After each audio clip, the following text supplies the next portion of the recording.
Mahjong for Friends is a great way to learn American Mahjong.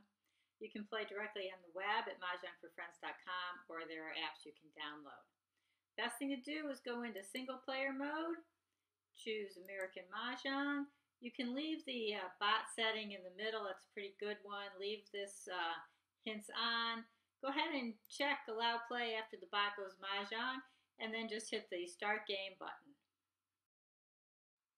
Today's 5 tips are going to be how to use suggested hands, how to look at your opponent's hands, how to use the history to play a game over again from any point, how to practice every hand on the card, and how to save games so you can play them over again or share them with a friend.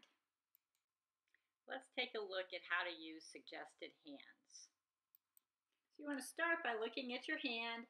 I particularly like to focus in on where I've got pairs, see if I have a joker, flowers, that kind of thing. And then I hit the suggested hand. See how I do. So I love this first hand because it's taking advantage of my 9 circles and my 7 characters. You can see it says I'm 7 tiles away.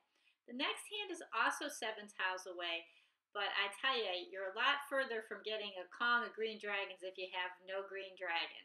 So I like to scroll through the rest of the suggestions, looking for where I can take advantage of those pairs.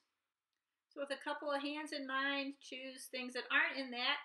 Go ahead, tap them out, and hit proceed for the first round of the Charleston. So your tiles will come in, and take a look at them and see, did that help the hand? Oh, look, see, consecutive run 5, I'm still 7 tiles away. But interestingly enough, I have, because I got that 7 circle and those wins in, I'm now only 6 tiles from any like numbers. So I may change a little bit for the next round of the Charleston. And you just continue doing this as you're playing. Remember, it's not just about you. There are 3 other players, and it's important to look at what they're doing. In this case, they're bots, but that's still important too. So here's bot 2 up here, and if you take a quick look, you see 6s and 9, so you're probably thinking, I bet that's a 3-6-9 hand. But you can click here and you can actually get that analysis. You can see, sure enough, the bot has got to be playing some 3-6-9 because those are the only hands possible with what's exposed. If you look over here at bot number 3, you see 5s and 6s, 2 different suits. So you're probably thinking some kind of a consecutive run. And when you click here, you'll see, so bot 3 is only able to play 4, 5, 6, and 7 at this point. So that may affect your strategy, especially if you get a 4 bamboo or a 7 circle. You may want to think about whether you want to hold on to that so that bot 3 doesn't get it. So that's how you can look at your opponent's hands anytime you want. Just click on them and you'll get the analysis of what your opponent is playing. Next, I'm going to show you the history feature. So let's say you're playing a game and 6 circle, you hit proceed. If you don't need it, you're playing a 2021 hand, so you don't need this 6 bamboo. So you just tap that and hit proceed. And then you realize, oops, I should have swapped that. So hey, no problem, especially the bots won't mind. Just hit this history button, go back, and choose the move before you threw the 6 bamboo. And this time, when you click on that, click Swap Joker and bot 2, and you've successfully swapped the joker and you can continue playing. That history button, not only can you just go back if you miss a swap, but you can actually go back to any point in time. So I love doing things like going back, taking a look at where a hand was after the Charleston and seeing what I would do with that hand if I wanted to play it again. Or you can go all the way back to the beginning and see how many different ways you can win against the same hand. Sometimes those are out and just knock them back in. So cool feature. There's no substitute for practice. Hands. Click on the Use Save File and then scroll down and get the NMJL in development. We're still working on these. But say you want to work on quints. Go ahead and hit quints, quints number 1, and you're going to see a bunch of different hands. And just you can choose any of them to give a try to. Dismiss that. and you'll have to put those into your hand.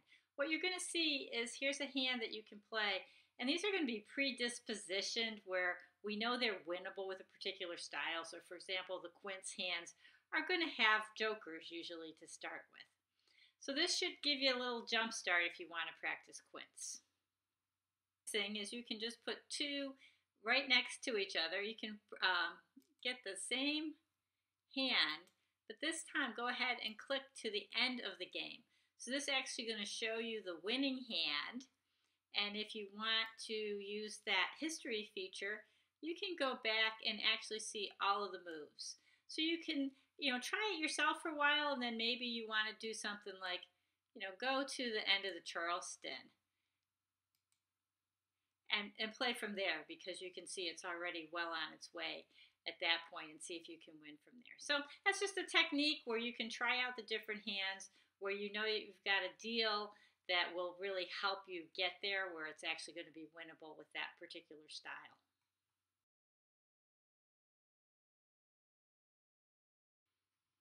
You can also save a copy of the game that you're playing, and then you can upload it later, and that's using this Use Save File button, and you would click to upload from your device. And then you'd pick whatever the file is, the game. This was a 2-4-6-8 game that I won. You have to click these to go in.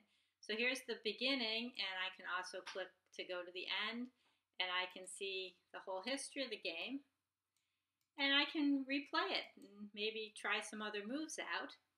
And then at any point, if I wanted to save it again with the new changes that I made this time around, I would just hit this little circular icon, and then I just hit the download button, and that will give me a copy of the game that I can share with my friends. A great tool for teaching people how to play a game. So just another little trick that you can learn and use. Thanks for watching. You can find more documentation and tutorials at mahjongforfriends.com. If you have any questions, please contact us via Facebook or using email at support@mahjongforfriends.com. Thank you.